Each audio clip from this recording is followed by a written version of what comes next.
O termo Segunda Guerra Mundial não era usado na URSS, porque, de fato, a URSS participou dela desde 1939 como aliada da Alemanha. E para não lembrar disso, foi criado um novo nome, Grande Guerra Patriótica, que abrange o período a partir de 1941, como se não tivessem existido 2 anos de sangue por toda a Europa. A história da URSS sempre apresentou a guerra contra Hitler como uma luta do bem absoluto contra o mal absoluto. Muitas pessoas acreditavam nisso. Muitas pessoas ainda acreditam nisso atualmente. E eu já posso imaginar quantos comentários raivosos vão aparecer dizendo: você está mentindo, Stalin é um herói e salvador. E aqui, atenção, agora vem um momento importante que qualquer pessoa com senso crítico entende. Dizer que a URSS não era um bem absoluto não significa que estou justificando a Alemanha da época de Hitler. Até 1941, de fato, a Alemanha e o URSS faziam tudo juntas. Eles invadiram a Polónia quase ao mesmo tempo, por lados opostos. Enquanto os alemães de Hitler bombardeavam Londres e matavam franceses, os soldados soviéticos matavam finlandeses e saqueavam os países bálticos. Tudo isso acontecia em uníssono, até chegar o ano de 1941, quando um mal traiu o outro mal e o atacou. Enfim, hoje vocês vão entender tudo. Para o assunto de hoje, existe uma cidade chamada Kaliningrado. Mas por 700 anos antes disso, ela teve o glorioso nome de Montanha Real Königsberg. Mas vamos por partes. Meu nome é Semion, canal MGS-HTV. Vamos começar.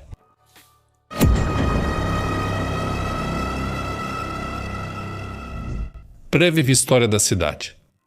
Se voltarmos ao início da história da cidade, essas terras eram habitadas pela tribo báltica dos prussianos, e em 1255 a Ordem Teutônica fundou aqui a fortaleza de Königsberg. Depois a cidade integrou formalmente a comunidade polaco-lituana por séculos. E depois, no século XVII, a Prússia conquistou sua independência e até meados do século XX a cidade passou a fazer parte do Estado alemão. Desde o Império, passando pela República de Weimar e o Terceiro Reich, os alemães criaram aqui por séculos um importante centro cultural e científico. Na cidade, em 1544, foi fundada a Universidade Albertina, a primeira de toda a Prússia Oriental. Aqui nasceu e trabalhou Immanuel Kant, o filósofo que criou a crítica da razão pura e transmitiu ao mundo a ideia de que pensar é útil. Por isso, suas obras não eram muito apreciadas na União Soviética, onde as pessoas serviam apenas como força de trabalho e soldados para espalhar a ideologia. Dialogue nas захваченных территориях. E até meados da primavera de 1945, o destino de Königsberg, assim como de todo o Estado nazista, já estava praticamente selado.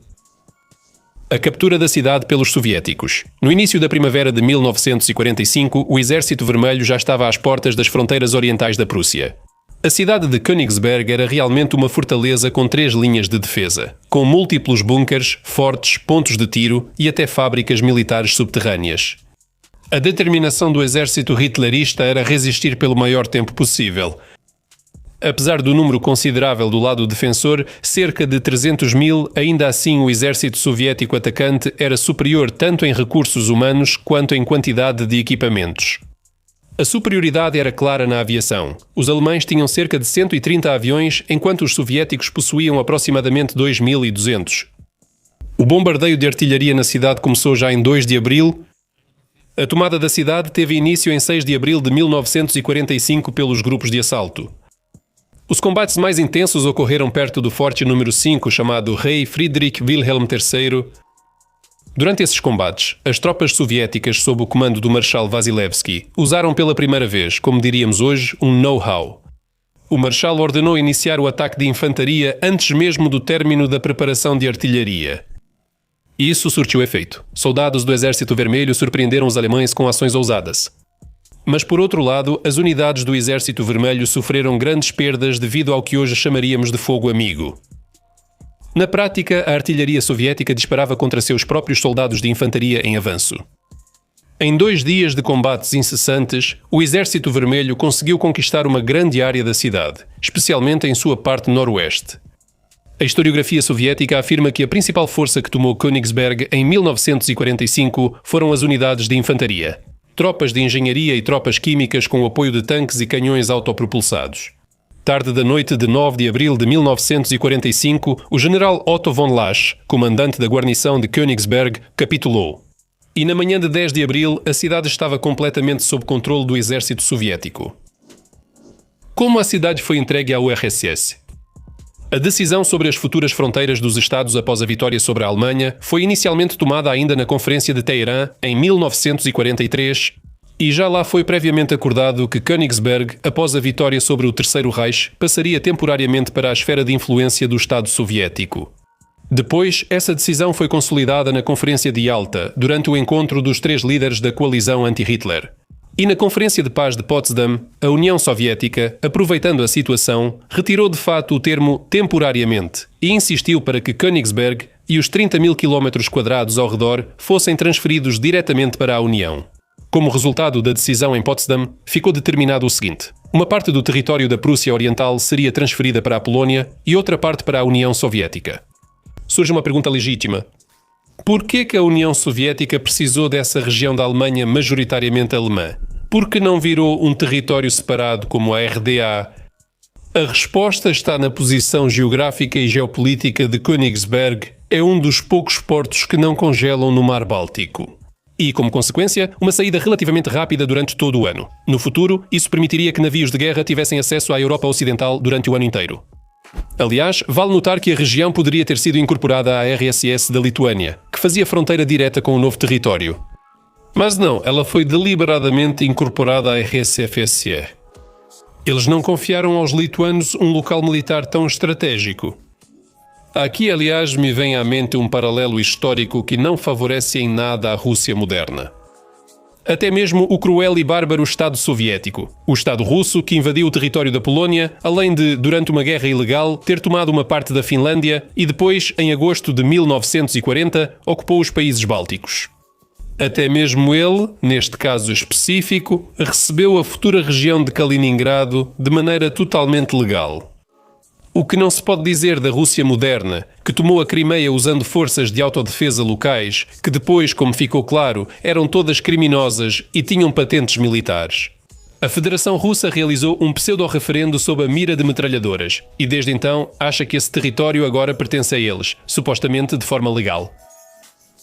Bem, vamos voltar aos acontecimentos de meados dos anos 40 e falar sobre como a situação se desenvolveu na própria cidade, assim como sobre as relações entre os alemães que ficaram e o novo governo. A situação na cidade em 1946 e 1947. De acordo com o censo de 1939, viviam na Prússia Oriental 1.086.000 pessoas, das quais pouco mais de 350.000 estavam na própria Königsberg. Em abril de 1945, quando a cidade foi tomada pelas tropas soviéticas, no final do mês foi realizado um registro do número de moradores locais.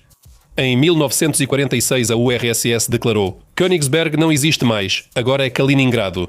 Em homenagem a Mikhail Kalinin, que faleceu em 3 de junho de 1946, o ancião de toda a União, o homem que assinava sentenças de morte para milhares de inimigos do povo. O que aconteceu em Königsberg após a ocupação faria estremecer até mesmo aqueles que já tinham presenciado violência, saques e assassinatos. Porquê? Porque aos vencedores tudo é permitido. Como exemplo, cito as palavras do coronel-general soviético Serov. A população alemã na região corrompe os cidadãos soviéticos e contribui para a disseminação de doenças venéreas. Que diplomático! Na verdade, o camarada-general conscientemente trocou o positivo pelo negativo, fazendo da vítima o culpado.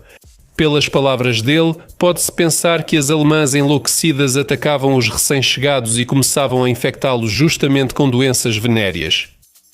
A situação era claramente o oposto. Você sabe, às vezes tentam justificar essas ações por parte dos soviéticos, tanto militares quanto civis, pelo recente fim da guerra e pelas atrocidades cometidas pelos alemães. E por isso dizem, os que vieram da região de Tver ou de Yaroslavl tratavam, para dizer o mínimo, de forma intolerante os alemães locais. Aliás, na mídia russa moderna, esse estilo de inverter completamente as situações é até bastante comum. Para eles, os ucranianos sempre são culpados por morrerem nas mãos de estupradores russos. Os próprios ucranianos bombardeiam suas cidades e, no geral, são culpados por viverem em sua própria terra e ainda terem a ousadia de resistir. Já se passaram 80 anos, mas o princípio de mostrar que somos bonzinhos e fofinhos, enquanto os outros são irracionais e selvagens, não mudou. Mas vamos voltar ao pós-guerra em Königsberg. Após o fim da guerra, quando a cidade passou para a jurisdição da URSS, começaram a transferir em massa cidadãos do interior do território soviético para lá, com o objetivo de restaurar e reconstruir a cidade. Os alemães que permaneceram também foram envolvidos nesses trabalhos, mas em condições nada igualitárias. Na prática, os alemães que permaneceram na cidade tornaram-se prisioneiros não oficiais. Para receber sua ração de comida, eram obrigados a trabalhar o dia inteiro. Segundo a historiografia soviética, a convivência entre nativos e recém-chegados era aceitável.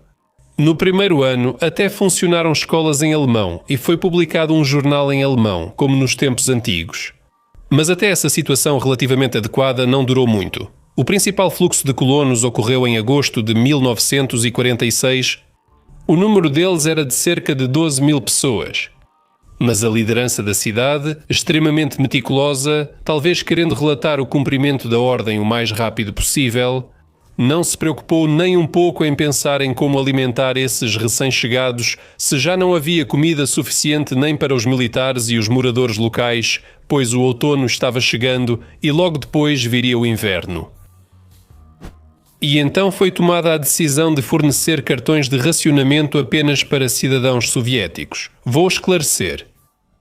Aos moradores nativos de Königsberg, alemães e lituanos germanizados, a cidadania não era concedida e nem sequer havia essa intenção. Eles eram apenas mão de obra gratuita, e os cientistas alemães eram usados com o objetivo de extrair o máximo possível de conhecimentos úteis, à luz da crescente Guerra Fria. Só pelos números oficiais, dos 130 mil que sobreviveram até meados de 1945 em 2 anos, a população alemã apenas no centro regional diminuiu em 28 mil. Na verdade, os alemães foram deixados para morrer de fome no inverno de 1946 a 1947. Começaram a ser registrados casos de roubos e assassinatos cometidos por alemães, com o objetivo de conseguir comida. Só de casos oficiais de canibalismo foram registrados 12. E ainda há no protocolo 4 casos de assassinato de parentes, com o objetivo de comer a carne deles. Sem dúvida, houve dezenas de outros casos não documentados. O ministro do Interior da União Soviética e um dos chefes da Segurança do Estado, Sergei Kruglov, falou assim sobre os alemães que permaneceram no território da região de Kaliningrado. Eles vão representar uma ameaça, especialmente à luz do conflito crescente. Eles vão manifestar sentimentos separatistas e influenciar negativamente as mentes dos cidadãos soviéticos. Por isso, literalmente logo após a libertação da cidade, surgiu a questão da expulsão e da deportação de fato da população alemã, depois que eles usaram essa população como força de trabalho, mão de obra escrava gratuita. Выселение немцев. Segundo a doutrina aprovada, historiadores russos tentam suavizar o tema e se justificam alegando que, ao contrário da Polónia, em seus novos territórios, quase que à força, de volta para a Alemanha, a liderança soviética agiu de forma mais branda. Ela deixou os alemães em seu território, fornecendo-lhes alimentos. Sobre o fornecimento de alimentos, nós já sabemos a verdade. Quanto à expulsão forçada, tanto os poloneses quanto os tchecos basearam-se na decisão da Conferência de Potsdam e tinham pleno direito legal de transferir os alemães para a RDA. No entanto, todos esses historiadores comprados por algum motivo silenciam sobre um fato extremamente interessante.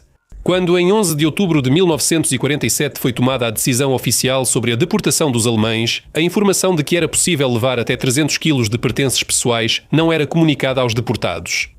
Então, a maioria tinha que partir em direção ao oeste e muitos já nem tinham mais seus próprios pertences naquela época.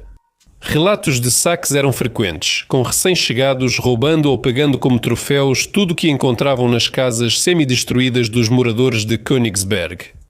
O próprio reassentamento envolvia a viagem em vagões de carga, onde as condições e o tratamento eram piores do que os dados ao gado.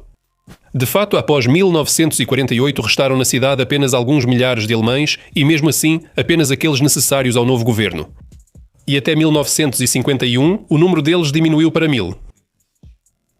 Não foram raros os casos em que os alemães que ficaram escondiam sua origem por muitos anos ou até décadas, tentando de todas as formas se integrar à sociedade soviética, esquecendo sua ligação com a nação alemã. Alguns deles se mudaram para a Lituânia, onde havia uma chance de receber um tratamento um pouco mais favorável. As autoridades soviéticas justificavam a deportação dos alemães como proteção das novas fronteiras. Na realidade, isso era uma limpeza do território de todos que servissem de lembrete do passado da cidade. Após expulsarem os habitantes originais da Prússia, os soviéticos focaram em outras questões nos anos seguintes. Aquela mesma fortaleza, que em seu tempo deu à cidade o nome alemão, foi completamente demolida pelo governo soviético nos anos 60, apesar dos protestos de historiadores e arquitetos. Cemitérios alemães foram saqueados ao longo do tempo, nomes de ruas foram substituídos por nomes soviéticos e tudo que lembrava o passado foi destruído. Tudo foi feito de propósito para que esquecessem que Kaliningrado um dia foi Königsberg. A mesma coisa vemos agora na Crimeia, em Donbass e em outros territórios ocupados. Naquela época, em meados do século XX, a URSS não apenas apagou a cidade alemã do mapa, mas também destruiu sua memória. A liderança da URSS chamava isso de libertação. Mas sejamos honestos, quando a libertação é seguida de assassinato, violência e destruição de uma cidade inteira, isso é um crime sem prazo de prescrição. Vocês sabem, Putin, em muitos dos seus artigos pseudocientíficos, dizia que as cidades do sul da Ucrânia são historicamente russas. Elas foram fundadas por russos e precisam ser devolvidas ao porto de origem, mas na verdade isso não é assim. Então, nesse caso, também faria todo sentido devolver Königsberg, e isso seria muito mais lógico. Mas aqui, como sempre, não é o que você pensa. Aqui é outra coisa. Enfim, política de 2 pesos e 2 medidas, nada de novo. E voltando ao tema do despejo, vamos fazer por fim um teste simples de 2 perguntas. Diga-me, o plano alemão OST, que falava sobre a expulsão de 75% da população dos territórios ocupados para outras terras, isso é maldade? Acredito que qualquer pessoa sensata diria que sim. Então, aqui vai a segunda pergunta. Expulsar 100% dos alemães de uma cidade que foi alemã por 700 anos, isso é algo bom? Se aqui a resposta também for sim, então explique como isso pode ser possível ao mesmo tempo, afinal, o bem e o mal não têm e não podem ter nacionalidades. É preciso chamar as coisas pelos seus nomes. O mal é o mal. A União Soviética fez o que a Alemanha queria fazer. Talvez em alguns casos até mais. Só que a Alemanha foi punida por seus crimes e a União Soviética não. E é por isso que vemos a Rússia moderna, cheia desse mesmo mal. A União Soviética escapou das consequências por seus crimes, e é por isso que temos o que temos agora. O mal entende que está impune, e é aí que surgem slogans como "podemos fazer de novo". E, infelizmente, neste exato momento vemos como a Rússia moderna está repetindo, esperando a mesma impunidade.